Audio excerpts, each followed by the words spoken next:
disgusting. And the thing that's really horrifying is how many leaders on the left are celebrating it instead of condemning it.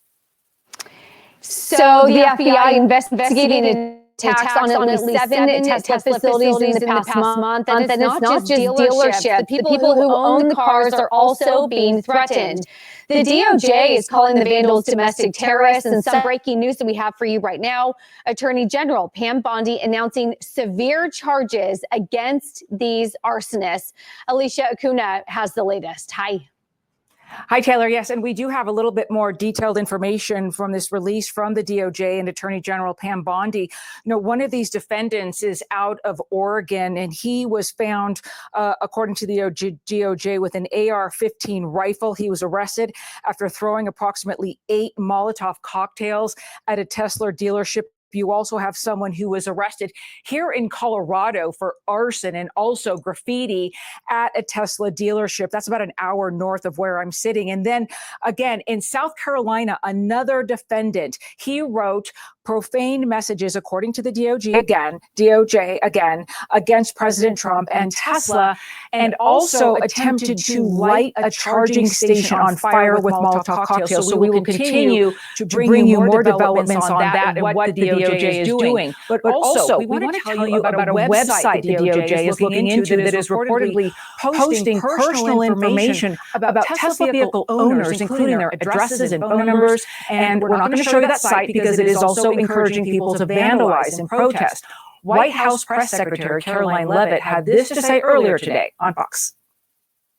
He will ensure that the harshest penalties are pursued for those who are engaging in this vicious violence that we have seen targeted at this American company, Tesla dealerships, Tesla employees, and also innocent Americans who have chosen to drive these vehicles.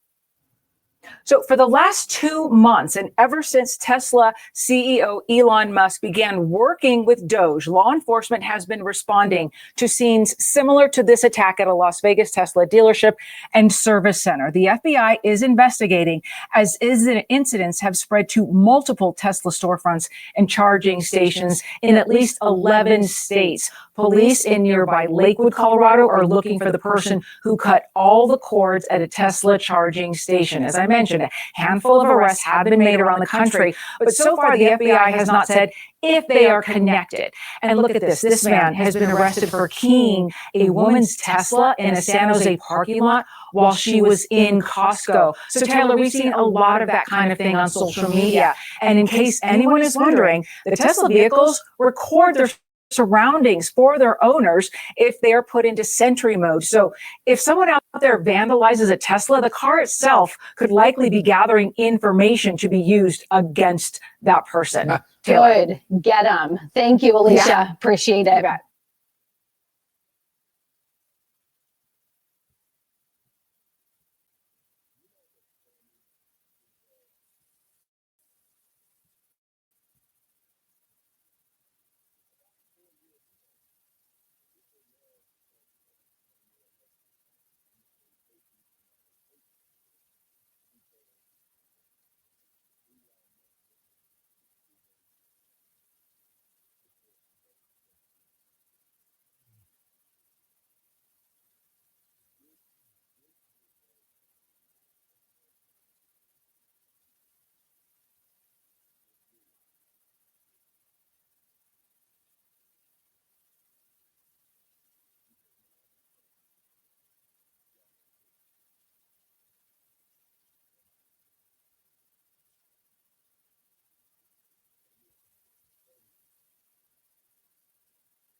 Attorney General Pam Bondi is cracking down on suspects allegedly vandalizing Tesla dealerships and vehicles. So far, the DOJ has charged 3 people who were allegedly involved in these attacks. Bondi said in a statement Thursday, "The days of committing crimes without consequence have ended. Let this be a warning. If you join this wave of domestic terrorism against Tesla properties, the Department of Justice will put you behind bars."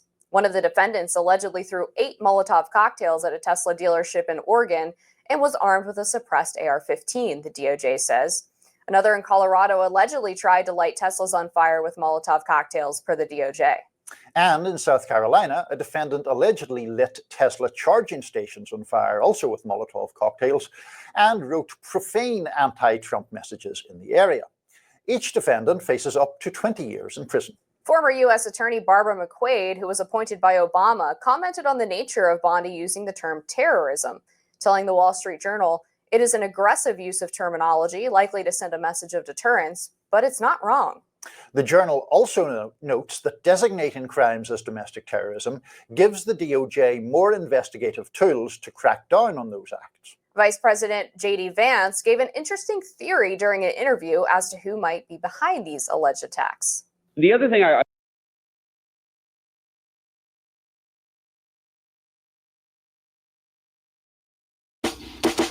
Confluence is the connected workspace where teams can do it all. Like project managers orchestrating plans their whole organization will follow, as if they're managing the future.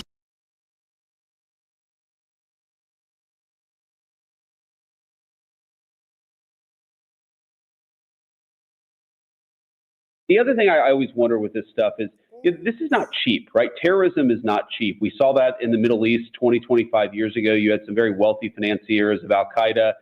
My guess is that if we do get to the bottom of this, we're going to find out that there are some very crazy, very deranged, but very wealthy left-wing people who are funding this stuff.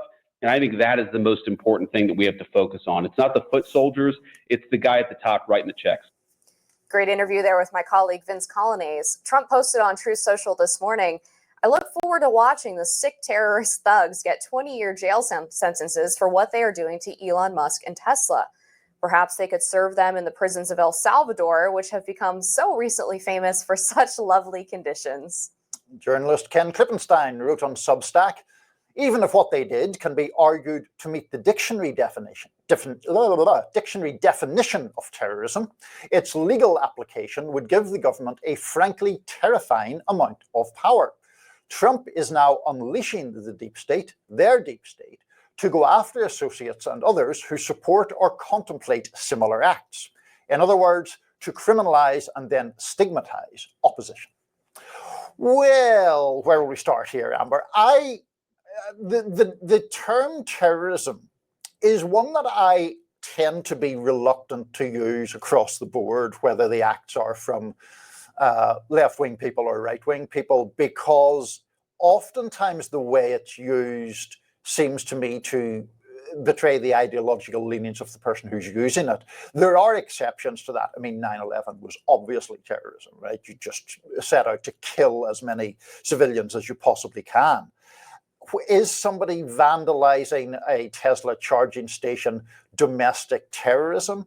That seems very overwrought to me. I think it's a criminal offense of vandalism, and that's something that the courts should look into. Rhetoric about terrorism, I tend to be a bit wary of. I think what pushes this into the terrorism category is the fact that this is clearly becoming an organized way of trying to intimidate Elon Musk and Tesla owners. There was a website that was online for a few days earlier this week that put out the private addresses of Tesla owners with a Molotov cocktail icon if you clicked on it, so that people could go about firebombing or attacking private citizens who just happen to own Teslas. We've seen a lot of people around DC, I'm sure you've seen the same, putting bumper stickers on their Tesla that says, "I bought this before I knew Elon was crazy," right, saying, "Hey guys, please don't target me." And so to me, the terrorism question is, what is the motivation behind this? And it seems pretty obvious to me that this is a form of political intimidation. So I think that the one of the reasons I'm wary of the label is you can apply it to any act of vandalism or violence against property even that has a political motivation. It is obviously the case here that it does have a political motivation. But do we term every single thing in that respect terrorism? One of the people we mentioned is accused of writing profane anti-Trump slogans on property or of some description. That's, as I say, vandalism. If he's writing anti-Trump things, that has a political motive. But do we really think of that as terrorism in the same way as J.D. Vance citing the term, citing references to Al-Qaeda? I mean, it seems if you're going to broaden the category to that extent, you seem to be broadening it to a point of near meaninglessness to me. I think it's fair to say it's not the same as Al-Qaeda because they haven't killed 2,000 people, but I don't think that makes it not acceptable for the category. And the broadness of the category could be concerning, but in this case, I think this one is just so obvious to me that it is domestic terrorism.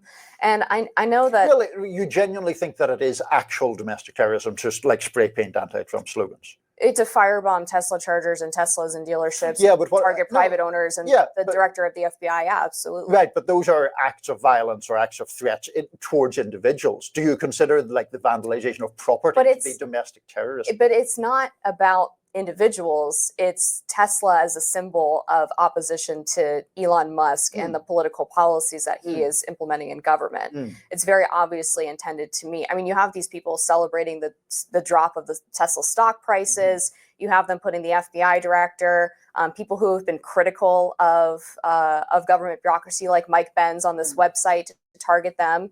And I also, the graffiti is obviously not as disturbing as the firebombing, but to sort of minimize it as just like vandalism against cars, I think misses the broader point of what the intention is. And also, it is dangerous, incredibly dangerous, to set things on fire. I mean, defending arson. Right. These electric vehicles have batteries that blow up. I mean, the cars literally explode when they get set on fire.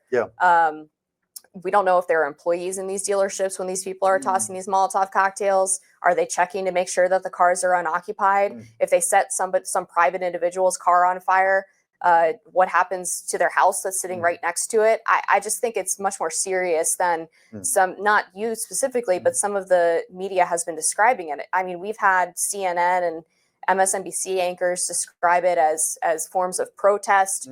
We've had individuals in the media say that this is a very spirited form of protest. And to me, it harkens back to the summer of 2020 when they were describing burning down cities as fiery but mostly peaceful. You see, I have...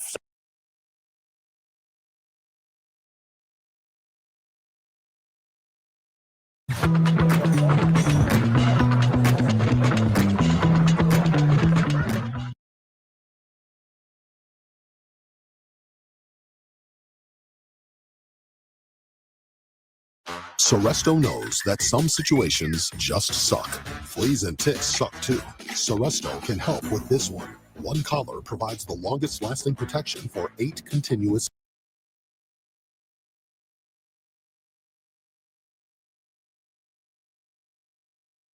I have said I'm not here to defend arson, but I think it's important, like, for example, forms of protest. There have been protests outside Tesla showrooms, which is fine, which is a completely legitimate form of protest. And when it gets into the category of J.D. Vance implying or accusing very wealthy people of being behind this and saying things like terrorism is not cheap. Well, if we're defining getting a spray can and writing profane anti-Trump things on a wall somewhere, it is actually quite cheap. And so I wonder whether his kind of definition is geared to suggest, oh, well, people can't really be organically outraged about what Elon Musk is doing. There must be shadowy forces behind it. Whereas, in fact, when you look at what Elon Musk is doing, or you look at some of the rhetoric, even things like feeding USAID into the wood chipper, we could have a whole separate debate about whether it's right or wrong to do that. But there are plainly a lot of people very outraged by what they consider his buying of influence and then his actions within the government in that way. Yeah, I think it's reasonable to have questions about what JD Vance has said and other members of the administration have said about potential organization, formal organization behind this or funding of this. And we've asked the White House about this on 2 separate occasions, I believe. We asked them in the White House press briefing earlier this week. Our White House correspondent, Reagan Reese, said, do you believe that this is being organized by an outside group? And do you think an outside group is funding it? And are you investigating it that way? And Caroline Leavitt kind of punted on that question. So, I mean, that's something that we definitely want to know from the administration and want to know what the evidence is for that, if that is indeed what they think is happening. Absolutely. Yeah. We'd like to see the evidence. Up next, who would have thought the face of the Democratic resistance would be an 83-year-old? You can probably guess who, but stick with us anyway.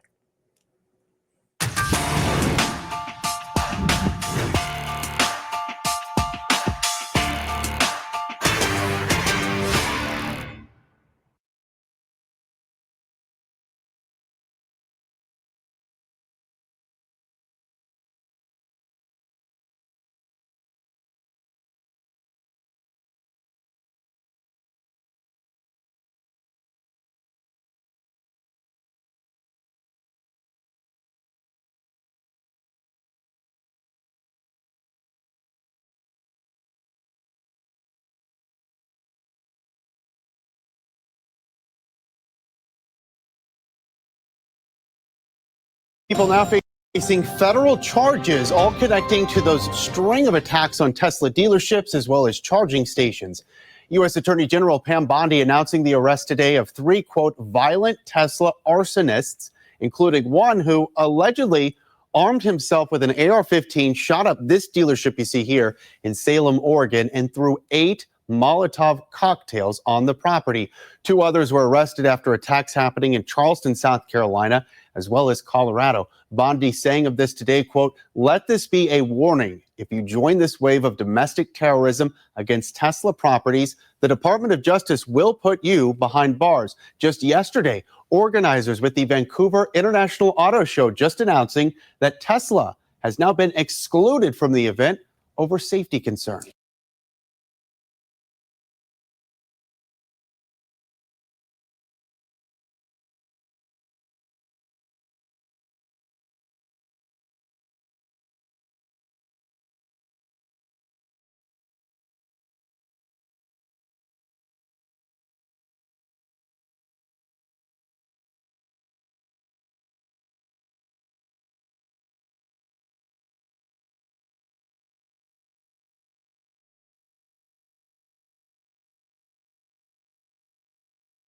And this evening, there is news amid the growing number of attacks on Tesla vehicles and dealerships.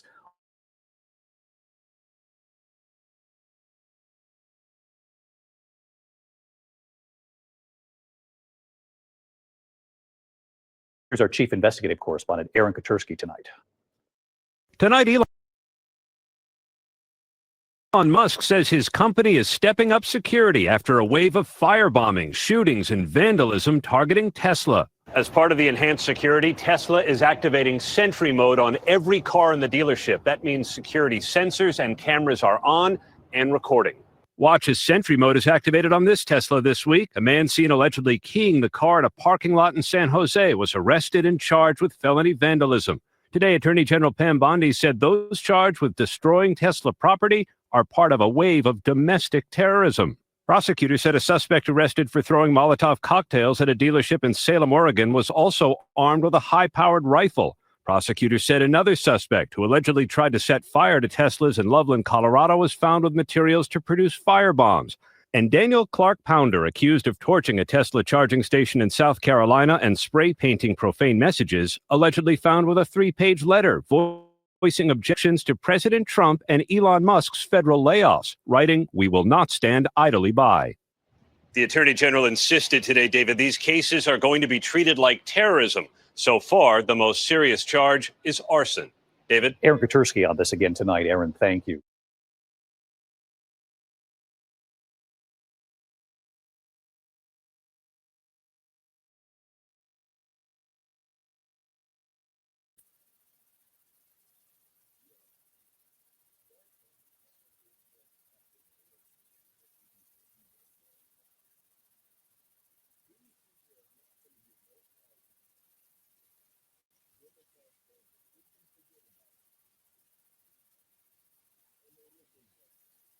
This is new at 6:30. The U.S. Attorney General announced, quote, severe charges for the people suspected of destroying Tesla properties. One of them is from Colorado. Throughout the last few weeks, Tesla vehicles and dealerships have been set on fire across the U.S. The attacks come as Elon Musk works to cut the federal government's spending. Last month, Lucy Grace Nelson was arrested in Loveland after police say she tried to light Teslas on fire with Molotov cocktails at a dealership. Officials say she threw the cocktails at the vehicles and the words Nazi cars were spray painted on the building. Nelson was one of 3 defendants Attorney General Pamela Bondi announced charges against today.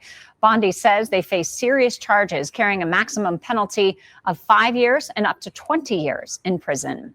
She went on to say, quote, if you join this wave of domestic terrorism, the Department of Justice will put you behind bars.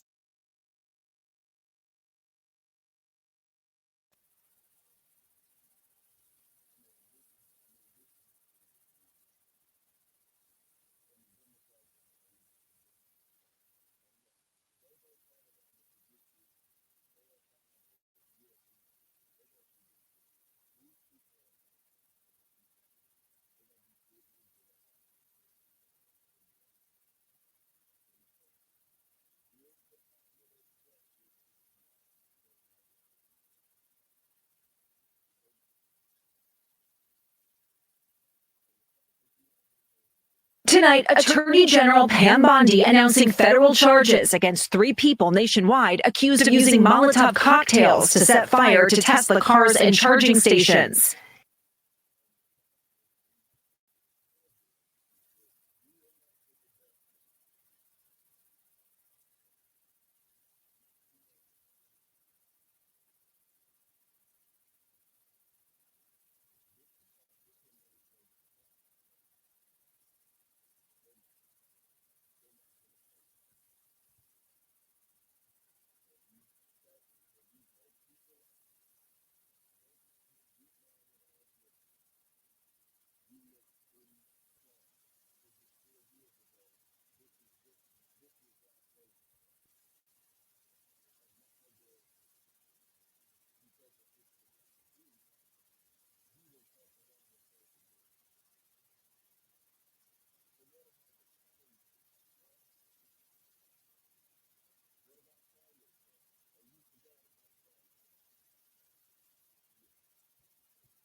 We have charged multiple people. Get ready, more coming. Investigators saying these images show one of the suspects in Salem, Oregon, carrying an AR-15 style rifle.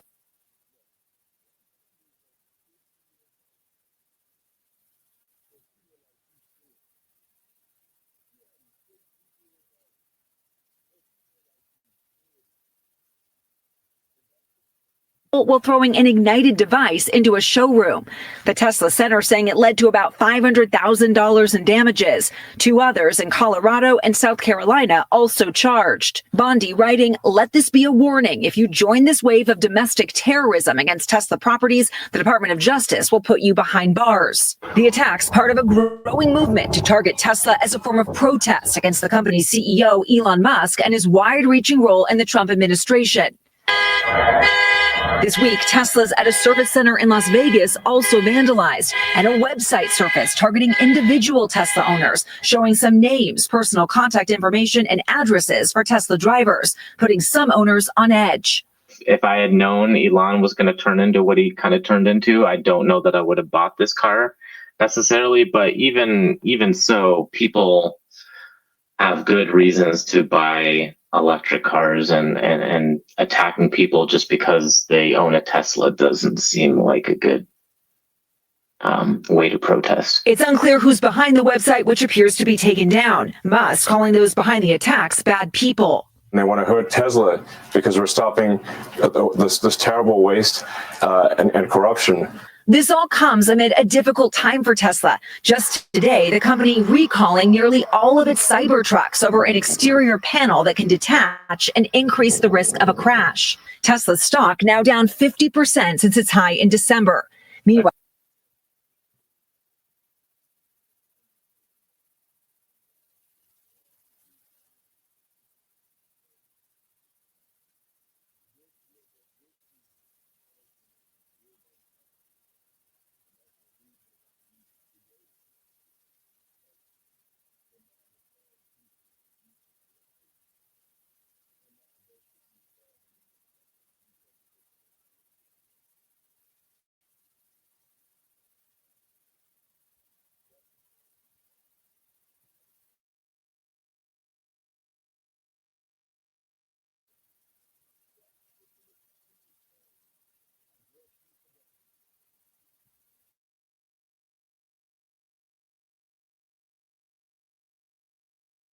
Meanwhile, as the White House rallies behind the company, Trump Commerce Secretary Howard Lutnick urging Americans to buy its stock, which some experts say is a potential violation of government ethics. Buy Tesla. It's unbelievable that this guy's stock is this cheap. It'll never be this cheap again.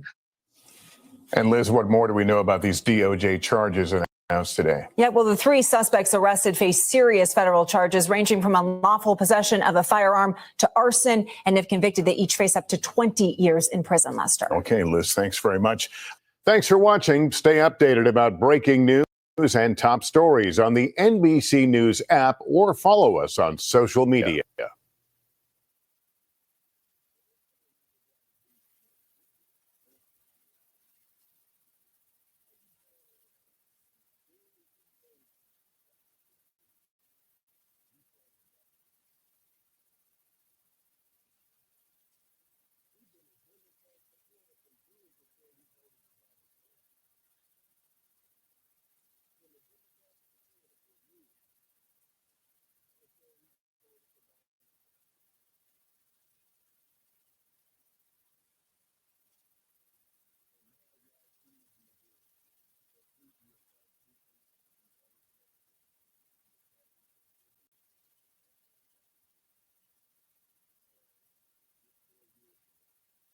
New developments today in the vandalism incidents at multiple Tesla properties across the country. Three people, including one from Oregon, now face severe charges in what Attorney General Pam Bondi calls, quote, a wave of domestic terrorism against Tesla.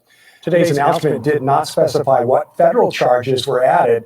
It does state each defendant could spend between 5 and 20 years in prison if found guilty. We do know 41-year-old Adam Lansky here in Oregon is charged with illegally possessing an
an unregistered destructive device after he allegedly threw a Molotov cocktail, or more than one of those actually, at the Salem Tesla dealership.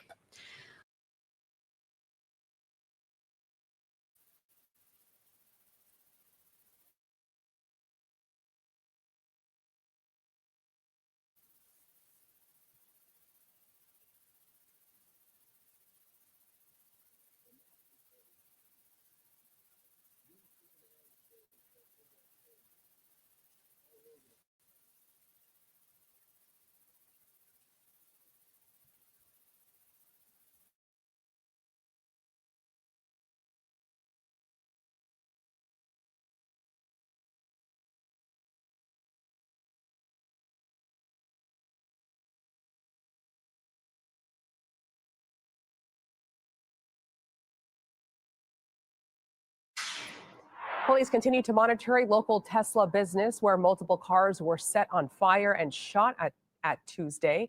This video was shot by our crews this morning. As you can see, only one damaged car is left in the lot, covered up. 5 cars were damaged in the fire. And Metro Police and the FBI are still searching for the suspect. A camera caught them on video just seconds after the fire first started, but the footage is grainy, as you can see there. On Tuesday, Metro Police said they are gathering more videos to help find the suspect.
Happening now in Oregon, man, now among 3 people facing federal charges for targeting Tesla dealerships.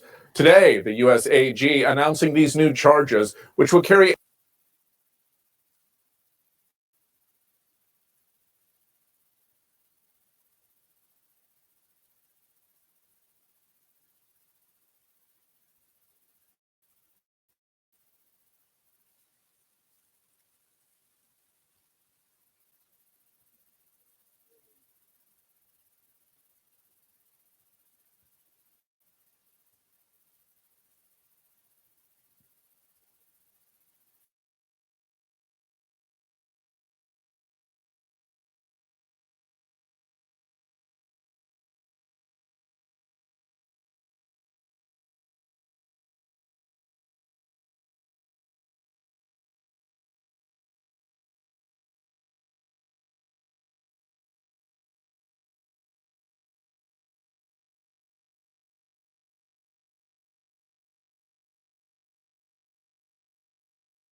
A manhunt is underway for two capital murder suspects who killed a father and daughter in Forest Hill. Good evening, I'm Steve Eager. Police say 24-year-old Adonis Robinson and 21-year-old Jacoby Russell are responsible for shooting and killing a local rapper, Ronnie Sibley, and his 5-year-old daughter Monday at a car wash. Fox 4's Dion Anglin has the latest from police. Dion. Hey there, Steve. The police chief here in Forest Hill says the search is on for the two men responsible for this double murder. The chief also called them cowards. Two capital murder suspects are now identified and subjects of a manhunt. They're scared. They're cowards. They're hiding. They are 24-year-old Adonis Robinson and 21-year-old Jacoby Russell, both of Fort Worth. Investigators say the two are the gunmen captured by surveillance cameras at a car wash Monday during the ambush and double murder of music rap artist Ronnie Sibley and his 5-year-old daughter, Armani. We have public enemy number one, Adonis Robinson, who is also a registered sex offender. Public enemy number two, Jacoby Russell, who's on the run. Public records show Robinson was arrested in 2019 and later convicted for the violent assault of a woman who was walking along a trail near Marine Creek Reservoir. Forest Hill police will not speculate on a motive in the double murders, nor will they say if or how the suspects and victims are connected, pointing out the Texas Rangers are the lead agency in the investigation. Based on the music industry that he's a part of, it is all part of the investigation. And like I said earlier, we're in a fact-finding base.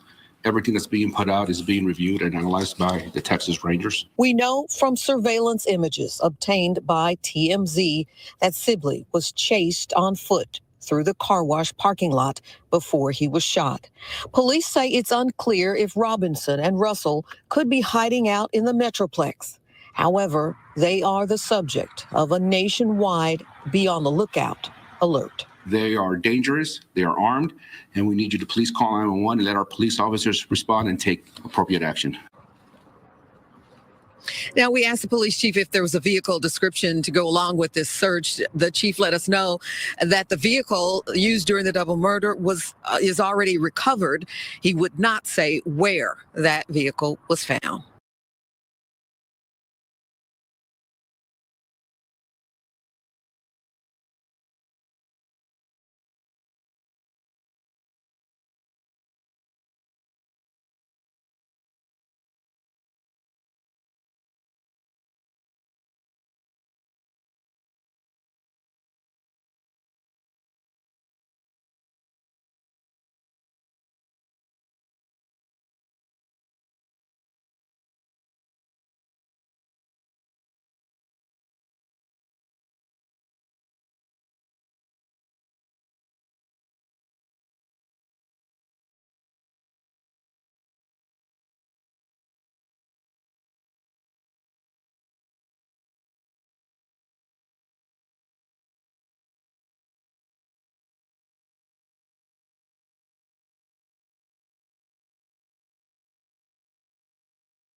And we have two breaking news stories tonight, starting with an update on a rapper gunned down on a highway 5 years ago.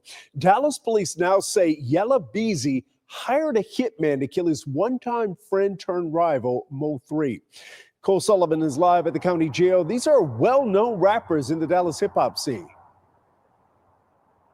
Chris, Yella Beezy's top single, It Put It On Me, it peaked at 56 on the Billboard Hot 100. Now he's in the Dallas County Justice Complex behind me on a capital murder charge, accused of hiring a hitman to kill a fellow rapper. This all happened back in 2020.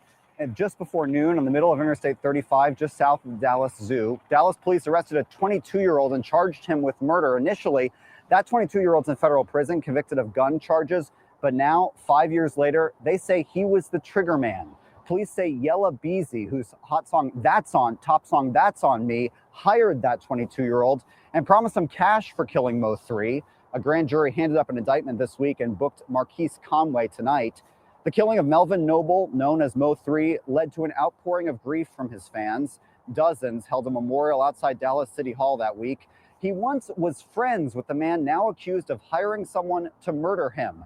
The killing has long been suspected to be the result of a rap feud. We reached out to Yella Beezy's legal team tonight and have not heard back. We're waiting to hear back on a bond amount for him as well. We'll bring you updates tomorrow on Daybreak. Chris.